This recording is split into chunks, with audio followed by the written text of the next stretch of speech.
We have new gameplay. Finally, it's here. Let's take a deep dive and check out what they showed us in this little teaser that they posted on Twitter. Welcome to Uplink. But before we do, definitely go check out the podcast that myself and Sam and I do every Friday. So later today, we're going to be posting an episode of the Battlefield Show. So definitely go check it out, either here on this channel or wherever you find podcasts. We have a little more confirmation and clarification as well. Freeman on Twitter has said this. Big month for all the crews working across Battlefield. We'll have news in the next few weeks on what to expect with open beta later this month and more gameplay to show you from specialists you've not seen in action yet. Okay, first off, let's look at what they showed us with Wicus Casper Van Dale. Place of birth, South Africa, recon, OVP, recon drone, and movement sensor are his abilities and kind of an overview of his character. Wicus Van Dale is a recon soldier and a loner, the unflappable calm presence of the task force. So that's his character that you'll be playing in this game. In terms of the gameplay footage that we see, it's not a whole lot, but we do get a little more information. We see some video of him flying through his drone. So we see the intro animation there. You're going to whip out a little computer here, and that is how you will be controlling your drone. You have an EMP, fire, you can exit, ascend, and descend, all in the controls there as well. You get a little bit of an idea of who your teammates are here from this little overhead HUD that we have now. So the drone looks like it will let you know where your friendlies are and how far away they are, and it does seem to say kind of an overview of how far away from the objective it is. I'd be very interested to see. I don't think we have it in this footage here, but as far as I can tell from this footage, it does not identify the enemies, even with the enemies that you see up in the upper of that building there. It does not seem to notify them, so it won't be usable in that specific use case, but you will be able to at least have a higher perspective and a different view, so you can get an idea of where they are if you do have a sharp eye, but it will not specifically highlight it for you on the map. We see a little bit of Casper's ability to snipe here, and something that you may not have noticed there is you can aim down sights and reload your sniper weapons, which I am always a big fan of, and I think it's going to really change up the sniping experience, and I think people are going to be a lot more agile with their ability to snipe versus, pulling the trigger, aim down sights goes away, reload, go back into it. So you have a lot more speed and accuracy that you'll be able to accomplish with that. Another thing to note that we do see here is Casper's ability to have a movement sensor. So we actually see a little bit of a red ring as someone approaches him underneath his character. So right in the middle, on the bottom of that frame, you see it rise up as they get closer, and that's something I think is really fun. It's going to be very interesting to see how that implements with the other characters and how it really thwarts those other characters as well. And that's it for Casper's character. Let's move on to Webster McKay. Quick overview of Webster McKay for those of you who are just jumping on the Battlefield 2042 hype train. Welcome aboard. It's fun. But here's a little bit of an overview of his character. So Webster McKay is place of birth is Canada, assault, grappling hook, and his trait is nimble. Grappling hook, pretty self-explanatory there. Nimble allows a player to move more quickly while aiming down sights, further enhancing their speed of related advantages. He's an outdoorsman, nomad, soldier. Boom, there we go. Webster McKay, you got a little bit of an overview there.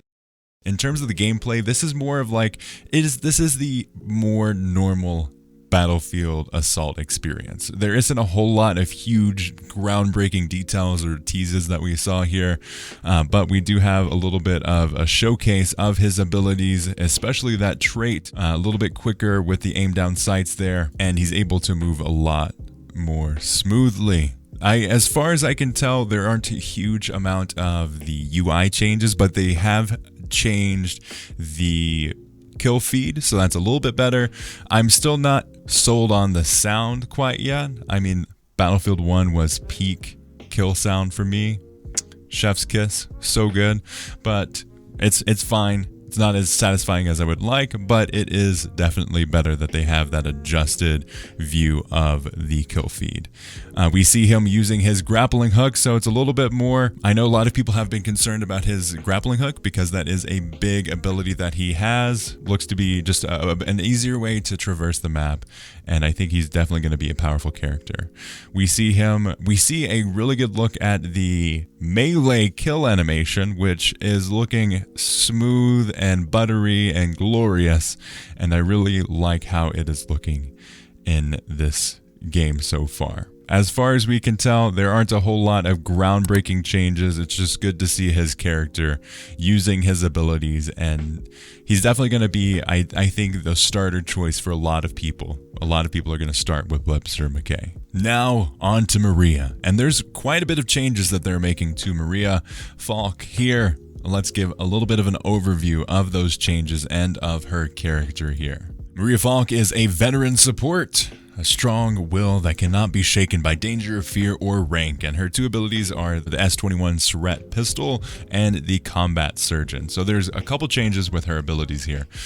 She used to be able to, with the Surette pistol, revive and heal teammates, but Freeman went on to Twitter to give us some more details on the gameplay changes that they made to Maria. I want to give you a quick heads up on a change we've made to Falk based on findings from our technical playtest last month. A big finding was that Falk's S21 Surette pistol was causing a significant enough imbalance in gameplay to warrant making some changes. Previously, we shared that Falk's gadget would revive and heal at range. Going forward, the gadget will simply heal at range and not revive. Expect us to be plenty transparent about how things are performing and the balance changes we'll make across 2042. I hope they stick with that because it would be great to see them stick with making it as transparent as possible with those changes. Because again, this is what we're going to be talking about in the Battlefield show later today. Go check that out. But communication, it just needs to happen. It needs to happen more frequently. In terms of the gameplay that we see from Maria here, we see a look at her Surette pistol right here, using it to heal a teammate right across the road. And something interesting to note here is we have a health bar, or not really a health bar, but kind of an ammo bar of that Surette pistol. We don't know how long this match has been going on, but from this gameplay we see here, we have 6 in reserve and 4 in the barrel before she shoots it to heal her teammate there.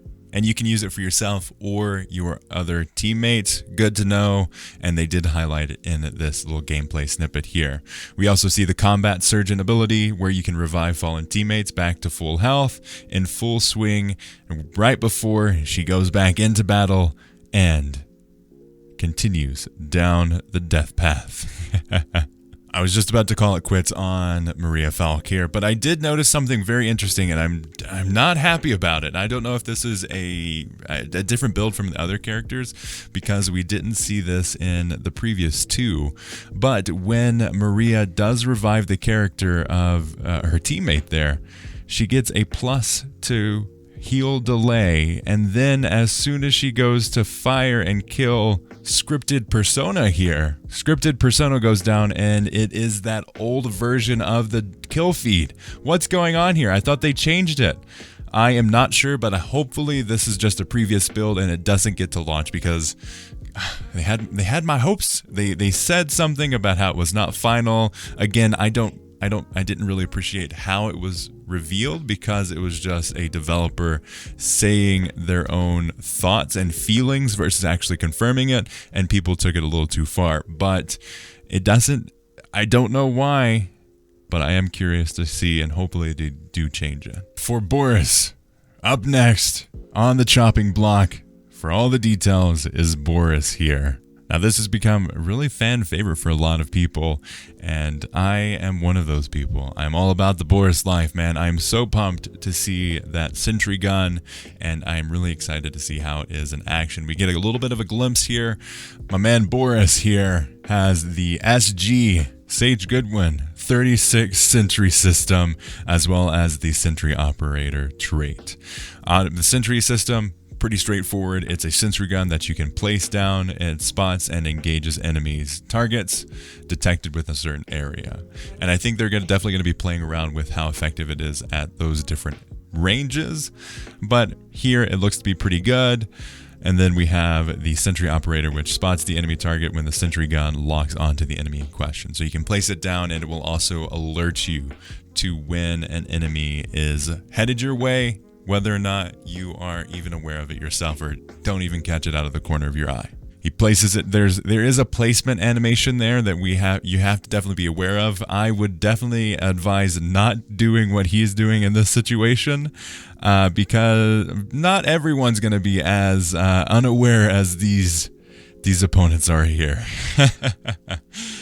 But we do see it in a few different situations here, both close quarters and outside, and both look very good and very effective here at killing enemies and protecting yourself while you maybe even focus on a completely different point.